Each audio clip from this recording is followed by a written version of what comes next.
నుంచి తెలుగుదేశానికి బానిసత్వం చేస్తూ వచ్చారు. మధ్య మధ్యలో కాంగ్రెస్కి బానిసత్వం చేస్తూ వచ్చారు. క్రమంగా అంటే దానికి ఏంటంటే వర్గ శత్రుత్వం, లేకపోతే కనుక పెట్టుబడిదారి బూర్జువా విధానం, ఒక బూర్జువాని తొక్కాలంటే ఇంకో బూర్జువా అంటూ ఎవరికి అర్థం కాని సిద్ధాంతాలు చెప్పుకొచ్చారు. ఇప్పుడు మావోయిస్టులు ఎట్లయితే ఎవరికి అర్థం కాని సిద్ధాంతాలు చెప్పి చెప్పి చెప్పి చెప్పి వాళ్ళ జనాలు చంపి మామూలు జనాలు చంపి చివరికి సిద్ధాంతం లేని రాద్ధాంతం అయిపోయి అది రాద్ధాంతం అని ఒప్పుకుని బయటకు వచ్చేసేసి ఇంకా మా సిద్ధాంతం ఉందని చెప్తుంటారు చూడండి.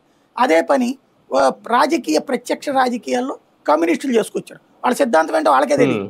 బడుగు బలహీన వర్గాలు ప్రజా ప్రయోజనం, వాళ్ళు అడిగేది పెన్షన్లు అడిగేవాళ్ళు, ప్రభుత్వాలే ఇస్తున్నాయి. వాళ్ళు ఇళ్ళు అడుగుతున్నారు, ప్రభుత్వాలే ఇస్తున్నాయి. బియ్యం అడుగుతున్నారు, ప్రభుత్వాలే ఇస్తున్నాయి.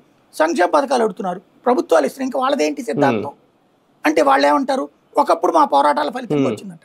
కరెక్ట్, నువ్వు పోరాటిన రోజు ఇవ్వలేదే, వీళ్ళకి ఓపిక ఉన్నప్పుడు ఇచ్చారే. దెన్ ఒకటి అయిపోయింది, నీ సిద్ధాంతం అయిపోయింది కదా. నువ్వు అప్గ్రేడ్ అవుతున్నావా, అప్డేటెడ్ అవుతున్నావా? ఇవాళ కాలమాన పరిస్థితులకు అనుగుణంగా అప్డేట్ అవ్వట్లేదు. వాళ్ళు అవ్వకపోగా నాయకుడితో ఇప్పుడు రామకృష్ణ గారు వాళ్ళ అబ్బాయి కోసం అని చెప్పేసి మొన్నటిసారి తీసుకెళ్లి పార్టీని త్యాగం చేసుకున్నాడు అనేది వాళ్ళ పార్టీలోనే ఉన్నటువంటి ప్రచారం. అక్కడ వాళ్ళ అబ్బాయికి తెలుగుదేశం తరపున టికెట్ ఇప్పించుకోవడానికి ట్రై చేశాడు అన్నటువంటి. అట్లాగే నారాయణ గారు వచ్చేటప్పుడు చంద్రబాబు గారికి జిగిరి దోస్తు, అప్పుడప్పుడు ఊరికినే మెడికల్ విరుస్తుంటాడు ఆయన, అంతే తప్పించేం ఉండదు. రాఘవులు గారు పాపం అసలు శాంతం సైలెంట్ అయిపోయాడు. ఇప్పుడు అక్కడ ఉన్న శ్రీనివాసరావు గారు అప్పుడప్పుడు బాగోదని చెప్పి స్టేట్మెంట్ ఇస్తున్నారు.